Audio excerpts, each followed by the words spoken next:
Folks, I've already put out one video today explaining how we're being censored and how we're under attack and how it's happening all over the place at a level I've never before seen. The only other point I wanted to make is this is how it's worked in other countries. In Maoist China, in Nazi Germany, in Soviet Russia, is the tyrants incrementally restrict free speech and liberties, and then suddenly you're in a full-bore police state. And they're beating people up that disagree with Obamacare or open borders or cap and trade. They are just doing it all. But it just really came to me. It's like so amazing. You criticize anything Obama says, you're a racist.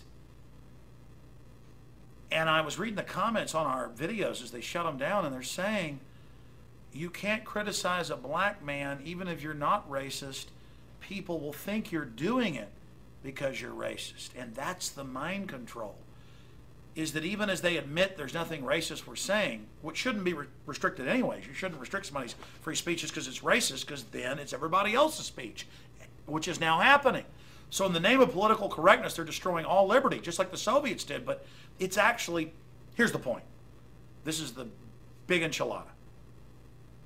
By saying, criticizing him as racist, it creates tribal division. This is just tribal warfare stuff. It creates divide and conquer, balkanization, because all these dumbed down people in society, yuppie white people, everybody who buy into this system, they now will never criticize any of the policies and will be intimidated because they'll feel like they're racist even though they're not. And the establishment cold-bloodedly knows this. So it's actually creating racism and tension, because then a lot of people out there now think if Obama gets criticized, that whoever criticized him is a racist. See how that works? I mean, this is just so outrageously anti-American, anti-freedom.